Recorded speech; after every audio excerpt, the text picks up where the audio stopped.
Hi friends, welcome to Zion for you. ఈరోజు మనం 1916 నుంచి 1918 మధ్యన మన భారతదేశంలో జరిగిన హోమ్ రూల్ మూమెంట్ గురించి తెలుసుకుందాం. ఇది మోడర్న్ ఇండియన్ హిస్టరీలో ఒక ఇంపార్టెంట్ టాపిక్. ఇక మన హోమ్ రూల్ ఉద్యమానికి ఇన్స్పిరేషన్ ఎక్కడి నుంచి తీసుకున్నారంటే అది ఐర్లాండ్లో జరిగిన హోమ్ రూల్ ఉద్యమం నుండి. 1870స్లో ఐర్లాండ్లో హోమ్ రూల్ ఉద్యమం జరిగింది. ఆ ఉద్యమం బ్రిటిషర్లలో కొంచెం మార్పును తేగలిగింది. ప్లస్ 1920కి వచ్చేసరికి ఆ ఉద్యమం కారణంగా బ్రిటిష్ గవర్నమెంట్ ఏం చేసిందంటే ఐరిష్ హోమ్ రూల్ బిల్లుని పార్లమెంట్లో పాస్ చేయగలిగింది. So Irish home rule league 1870లో మొదలై 1920 కల్లా సక్సెస్ఫుల్ అయింది. సో దీన్నే ఇన్స్పిరేషన్గా తీసుకొని మన భారతదేశంలో కూడా ఏం చేశారంటే 1916 నుండి 1918 సంవత్సరం మధ్యన హోమ్ రూల్ మూమెంట్ అనేది కొనసాగింది. ఇక హోమ్ రూల్ మూమెంట్కి ఐర్లాండ్ మరియు ఇండియాకి మధ్యన లింక్గా వ్యవహరించింది ఎవరంటే తనే ఒక ఐర్లాండ్ లేడీ, అనీ బెసెంట్. అనీ బెసెంట్ ఒక ఐర్లాండ్ లేడీ. తను భారతదేశానికి 1893 సంవత్సరంలో వచ్చింది. కానీ అనీ బెసెంట్ భారతదేశానికి ఐర్లాండ్ నుంచి రావడానికి మెయిన్ రీజన్ హోమ్ రూల్ ఉద్యమం కాదు. అనీ బెసెంట్ రావడానికి మెయిన్ రీజన్ ఏంటిదంటే తను థియోసాఫికల్ సొసైటీ ఆఫ్ ఇండియాలో జాయిన్ అవ్వడానికి వచ్చింది 1893లో. ఈ సొసైటీ ఏంటి, అసలు థియోసాఫికల్ సొసైటీ అంటే ఏంటిది అని అంటే ఇది 1875లో స్థాపించబడిన ఒక సొసైటీ. దీన్ని స్థాపించింది హెలెనా బ్లవట్స్కై. దీని హెడ్ క్వార్టర్ ఇండియాలో మద్రాసులో ఉండేది. థియోసాఫికల్ సొసైటీకి అర్థం ఏంటిదంటే థియోస్ అంటే గాడ్ మరియు సోఫియా అంటే విజ్డమ్. అంటే ఇదొక ఆధ్యాత్మిక దారిలో వెళ్ళే వాళ్ళ కోసం నెలకొల్పబడిన ఒక సొసైటీ. ఇక అన్నీ బెసెంట్ ఇండియాలో 1893లో వచ్చిన తర్వాత తను ఇండియాలో చేసిన పనుల కారణంగా 1913 నాటికి తనకు విపరీతమైన ప్రజాదరణ పొందింది. అంటే తను 1913 నాటికి తనకు ఇండియాలో ఫ్యాన్ ఫాలోయింగ్ అనేది చాలా ఎక్కువ అయిపోయింది. సో అన్నీ బెసెంట్ 1913 నాటికి భారతదేశంలో ఎంతగా ఫేమస్ అయిందంటే తను భారతదేశంలో 2 ఇంపార్టెంట్ న్యూస్ పేపర్స్ని స్టార్ట్ చేసింది. అదే ఒకటి కామన్వెల్త్, ఇంకొకటి న్యూ ఇండియా. ఈ 2 న్యూస్ పేపర్స్ని 1913లో అన్నీ బెసెంట్ స్థాపించారు. ఇక ఆ తర్వాత ఏమైందంటే భారతదేశంలో స్వరాజ్య ఉద్యమం నడుస్తుంది. సో ఈ ఉద్యమాన్ని చూసిన అనీ బెసెంట్ ఏం చేసిందంటే ఇదేదో మూమెంట్ బాగుంది, ఇండియాలో పబ్లిక్ చాలా అవస్థలు పడుతున్నారు, వాళ్ళకు స్వాతంత్రం లేదా సెల్ఫ్ గవర్నెన్స్ అనేది చాలా ఇంపార్టెంట్ అని భావించి దీనికోసం ఎవరు ఫైట్ చేస్తున్నారో అని చూసినప్పుడు అప్పుడు ఇండియన్ నేషనల్ కాంగ్రెస్ పార్టీ భారతదేశ ప్రజల యొక్క సమస్యలను గురించి ప్రతి ఏటా సెషన్స్ నిర్వహించి పోరాడడాన్ని చూసిన అనీ బెసెంట్కి ఇండియన్ నేషనల్ కాంగ్రెస్ పార్టీ వైపు మక్కువ పెరిగి 1914 సంవత్సరంలో అన్నీ బెసెంట్ ఇండియన్ నేషనల్ కాంగ్రెస్ పార్టీలో జాయిన్ అయ్యారు. ఇక ఇండియన్ నేషనల్ కాంగ్రెస్ పార్టీలో జాయిన్ అయిన అన్నీ బెసెంట్ 1915 బాంబే సమావేశంలో హాజరయ్యారు. ఇదే సమావేశానికి బాలగంగాధర్ తిలక్ గారు కూడా హాజరయ్యారు. బాలగంగాధర్ తిలక్ గారు ఏంటంటే 1914లో జైలు నుంచి రిలీజ్ అవుతారు. జైలు నుంచి రిలీజ్ అయిన తర్వాత 1915లో ఇక్కడ ఎక్స్ట్రీమిస్ట్స్ మరియు మోడరేట్స్ అంటే అతివాదులు ప్లస్ మితవాదులు విడిపోయిన వాళ్ళు మళ్ళీ ఏకమై బాంబేలో సమావేశం అవుతారు. ఈ సమావేశానికి అన్నీ బెసెంట్ కూడా హాజరవుతుంది. అన్నీ బెసెంట్ ఈ సమావేశంలో ఇండియన్ నేషనల్ కాంగ్రెస్ పార్టీ లీడర్స్కి హోమ్ రూల్ ఉద్యమం ఐర్లాండ్లో జరిగింది, దానివల్ల ఐర్లాండ్ పబ్లిక్కి సెల్ఫ్ గవర్నెన్స్ దక్కింది. సో అలాంటి ఒక మూమెంట్ని మన ఇండియాలో స్టార్ట్ చేస్తే ఎలా ఉంటుంది అన్న కాన్సెప్ట్ని ఇండియన్ నేషనల్ కాంగ్రెస్లోని లీడర్స్కి పరిచయం చేసింది. But Indian National Congress leaders అంతగా రెస్పాన్స్ ఇవ్వలేదు. కానీ అదే సెషన్లో హాజరైన బాలగంగాధర్ తిలక్ గారికి అన్నీ బెసెంట్ చెప్పిన మాటలు బాగా నచ్చాయి. అందుకే బాలగంగాధర్ తిలక్ గారు ఒక్క నిమిషం కూడా వేస్ట్ చేయలే. ఏప్రిల్ 1916 నాటికి మన భారతదేశంలో హోమ్ రూల్ ఉద్యమాన్ని ప్రారంభించారు. ఇక తిలక్ గారు 1916లో హోమ్ రూల్ ఉద్యమాన్ని నడపడానికి 4 ప్రదేశాల్లో బ్రాంచెస్ని ఓపెన్ చేశారు. అది ఎక్కడంటే మహారాష్ట్ర, బేరార్, సెంట్రల్ ప్రావిన్స్ మరియు కర్ణాటక. ఈ 4 ప్రావిన్స్లలో కూడా బాలగంగాధర్ తిలక్ గారు హోమ్ రూల్ ఉద్యమాన్ని స్టార్ట్ చేశారు. ఇక అన్నీ బెసెంట్ హోమ్ రూల్ ఉద్యమం కూడా స్టార్ట్ చేద్దామని అనుకుంది. అందుకే తను ఏం చేసిందంటే ఇక కాంగ్రెస్ పార్టీ వాళ్ళకి చెప్పిన వాళ్ళంతా రెస్పాన్స్ ఇవ్వట్లేదు కాబట్టి తను కూడా సెప్టెంబర్ 1916 నాటికి అంటే బాలగంగాధర్ తిలక్ గారు స్థాపించిన కొన్ని నెలలకు అన్నీ బెసెంట్ కూడా ఇండియాలో హోమ్ రూల్ ఉద్యమాన్ని మొదలు పెడతారు. ఈ హోమ్ రూల్ ఉద్యమం చాలా పాపులర్ అవుతుంది.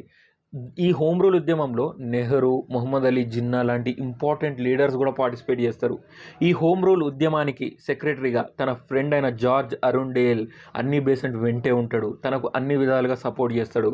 అలా అన్నీ బేసెంట్ హోమ్ రూల్ ఉద్యమాన్ని తిలక్ గారు స్థాపించిన ప్రదేశాల్లో తప్ప మిగతా అన్ని ప్రదేశాల్లో, ఇండియా లెవెల్లో మిగతా అన్ని ప్రదేశాల్లో హోమ్ రూల్ ఉద్యమాన్ని మొదలు పెడతారు.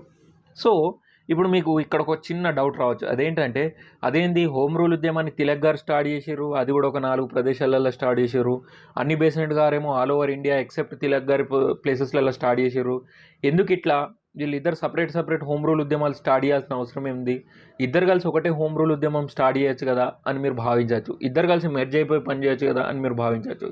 కానీ ఇక్కడనే ఒక చిన్న తేడా ఉంది. అదేంటిదంటే మన అన్నీ బేసెంట్ కానీ ఫాలోవర్స్కి బాలగంగాధర్ తిలక్ ఐడియాస్ కానీ ఆయన ఆలోచనలు కానీ నచ్చవు. అలాగే బాలగంగాధర్ తిలక్ గారి ఫాలోవర్స్కి అన్నీ బేసెంట్ గారి ఆలోచనలు కానీ వాళ్ళ ఐడియాలజీ కానీ నచ్చదు. సో ఒక్కరంటే ఒకరికి పడదు ఫాలోవర్స్కి. అందుకే వీళ్ళిద్దరూ ఎవరి బాట వాళ్ళు పట్టుకొని ఎవరి హోమ్ రూల్ మూమెంట్ని వాళ్ళు మొదలుపెట్టి ఎవరిది వాళ్ళు కంటిన్యూ అవుతారు. అందుకే వీళ్ళిద్దరి డిమాండ్స్ కూడా కొంచెం సపరేట్గానే ఉంటాయి. హోమ్ రూల్ ఉద్యమంలో అన్నీ బేసెంట్ గారు సెల్ఫ్ గవర్నెన్స్ అంటే మన దేశాన్ని మనమే పాలించుకోవాలి అన్న కాన్సెప్ట్ తోటి ముందుకెళ్తే, బాలగంగాధర్ తిలక్ గారు మాత్రం ఇంకొన్ని అడిషనల్ పాయింట్స్ జాయిన్ చేశారు. అదేంటిదంటే భారతదేశాన్ని భాషా పరంగా డివైడ్ చేయాలి. అంటే ఇండియాను ఏ రాష్ట్రాల్లో ఏ భాష మాట్లాడుతున్నారో అట్లా ఆ ప్రదేశాలను ఇండియా వైజ్ డివైడ్ చేయాలి. అంతేకాకుండా ఎడ్యుకేషన్ అనేది భారతదేశంలో ఇంగ్లీష్లో ఇంప్లిమెంట్ చేస్తున్న బ్రిటిషర్లను సవాల్ చేస్తూ, ఎడ్యుకేషన్ అనేది ఇంగ్లీష్లో ఎందుకు చెప్తున్నారు, జర్మనీలో జర్మన్ లాంగ్వేజ్ ఉన్నప్పుడు, చైనాలో చైనీస్ లాంగ్వేజ్ ఉన్నప్పుడు మరి భారతదేశంలో మాత్రం ఇంగ్లీష్ లాంగ్వేజ్ ఎందుకు, లోకల్ లాంగ్వేజ్ని ప్రవేశపెట్టచ్చు కదా అని బాలగంగాధర్ తిలక్ గారు అంటారు. సో ఇవన్నీ డిమాండ్స్ చేయడం కారణంగా బాలగంగాధర్ తిలక్ గారు ఏంటంటే బ్రిటిష్ ప్రభుత్వానికి కొంచెం అంటే తెలిసిపోతారు అన్నట్టు, అరే ఈయన ఏదో ప్రజలను ఉద్వేగపరుస్తాడు, ఇతనికి షోకాజ్ నోటీస్ జారీ చేయాలని చెప్పేసి బ్రిటిష్ ప్రభుత్వం ఏం చేస్తుందంటే 1917లో బాలగంగాధర్ తిలక్ గారికి షోకాజ్ నోటీస్ అనేది జారీ చేస్తుంది. కానీ ఈ షోకాజ్ నోటీస్ జారీ చేయగానే బాలగంగాధర్ తిలక్ గారు జడ్జి ముందర హాజరైన తర్వాత ఇతను బాలగంగాధర్ తిలక్ గారు నాట్ గిల్టీ అంటే ఇతను తప్పేం లేదు అని నిరూపించబడి రిలీజ్ అయిపోతారు. కానీ బాలగంగాధర్ తిలక్ రిలీజ్ కావడానికి మెయిన్ రీజన్ ఏంటంటే అతని తరఫున న్యాయవాది చాలా స్ట్రాంగ్ పర్సన్. అతను ఎవరో తెలుసా? అతనే మొహమ్మద్ అలీ జిన్నా. ఎస్, మొహమ్మద్ అలీ జిన్నానే బాలగంగాధర్ తిలక్ కేసు ఫైట్ చేసి బాలగంగాధర్ తిలక్ని ఈ కేసు నుంచి విడిపిస్తారు. ఇక 1916లో లక్నోలో ఇండియన్ నేషనల్ కాంగ్రెస్ సెషన్ అనేది మొదలవుతుంది. లక్నోలో మొదలైన ఈ ఇండియన్ నేషనల్ కాంగ్రెస్ సెషన్లో ఇటు అన్నీ బేసెంట్ ఫాలోవర్స్ విపరీతంగా వస్తారు, అటు బాలగంగాధర్ తిలక్ ఫాలోవర్స్ కూడా విపరీతంగా వస్తారు. అక్కడ గుమ్మిగూడిన జనం కారణంగా అక్కడ మొత్తం ఇక ప్రజలు మొత్తం డిస్టర్బెన్స్ క్రియేట్ చేయడం, ఆ ఫ్యాన్స్ అందరూ అరవడం, మనకు స్వరాజ్యాన్ని దక్కించుకోవాలి అని చెప్పేసి నినాదాలు చేయడం, ఇవన్నీ చూసిన అక్కడ బ్రిటిష్ పోలీసులు ఏం చేస్తారంటే అన్నీ బేసెంట్ని మరియు జార్జ్ అరుండేల్ని ఇద్దరిని కూడా violation of defence of India act కింద అరెస్ట్ చేస్తారు. వీళ్ళిద్దరిని అరెస్ట్ చేయగానే ఏముందిగా, అన్నీ బేసెంట్ అంటే ఇప్పుడు ఏదో మామూలు ఆవిడ కాదు కదా, ఆమె all India level political leader ఇప్పుడు ఆమె. సో ఆమెను అరెస్ట్ చేయడం కారణంగా మొత్తం యావత్ భారతదేశంలో నిరసనలు, ర్యాలీలు అన్నీ మొదలవుతాయి. సో ఈ ర్యాలీలను, నిరసనలను తగ్గించడానికి బ్రిటిష్ ప్రభుత్వం ఇంకా అంటే వర్కౌట్ చేయడం మొదలు పెడుతుంది. ఎట్లా ఈ నిరసనలను ఆపాలి, ఎట్లా ఈ ఏమంటారు దీన్ని ఫ్రీడమ్ మూమెంట్ని ఆపాలి అని ఆలోచించేటప్పుడు అక్కడ secretary of state for India అయిన లార్డ్ మ్యాంటగో, మన ఇండియన్ సెక్రటరీ ఆఫ్ స్టేట్ అయిన లార్డ్ మ్యాంటగో ఏం చేస్తారంటే బ్రిటిష్ పార్లమెంట్లో ఆగస్ట్ ఆఫర్ని డిక్లేర్ చేస్తారు. అంటే ఈ ఆగస్ట్ ఆఫర్ అనేది ఏంటంటే increased participation of Indians in the administration. అంటే ఇండియాలో ఇండియన్ అడ్మినిస్ట్రేషన్లో ఇండియన్స్ పార్టిసిపేషన్ అనేది ఖచ్చితంగా పెంచుతాము. అంతేకాకుండా development of self governing institutions in India, అంతేకాకుండా భారతదేశంలో సెల్ఫ్ గవర్నింగ్ ఇన్స్టిట్యూషన్స్ యొక్క డెవలప్మెంట్కి కృషి చేస్తాం అని చెప్పేసి మాట ఇవ్వడం వల్ల ఈ హోమ్ రూల్ ఉద్యమం అనేది శాంతి పరుస్తుంది, అంటే కొంచెం చల్లారిపోతుంది. అలా అన్నీ బేసెంట్ మరియు జార్జ్ అరుండేల్ కూడా ఈ ఆగస్ట్ ఆఫర్ తర్వాత 1917 సంవత్సరంలో రిలీజ్ అవుతారు. వీళ్ళు రిలీజ్ అయినప్పటికి కూడా ఈ ఆగస్ట్ ఆఫర్ కారణంగా ఇండియన్ నేషనల్ కాంగ్రెస్ కూడా చల్లబడిపోతుంది, ఇటు అన్నీ బేసెంట్ మరియు జార్జ్ అరుండేల్ కూడా కొంచెం వీక్ అయిపోతారు. అలా హోమ్ రూల్ ఉద్యమాన్ని నెమ్మదిగా అణిచివేస్తుంది బ్రిటిష్ ప్రభుత్వం. ఇక తిలక్ గారు ఎటు పోయారు? మరి తిలక్ గారు కూడా ఒక హోమ్ రూల్ ఉద్యమాన్ని స్టార్ట్ చేశారు కదా, ఆయన ఎటు పోయిందంటే ఆయన 1918లో సెప్టెంబర్ 1918లో ఆయన లండన్కి వెళ్తాడు. ఎందుకంటే అక్కడ సర్ వారెంటైల్ కెరోల్ అనే వ్యక్తి ఇండియా ఓల్డ్ అండ్ న్యూ అనే ఒక పుస్తకాన్ని రచిస్తాడు. అందులో కొన్ని అభ్యంతరకరమైన వ్యాఖ్యలను రచిస్తాడు.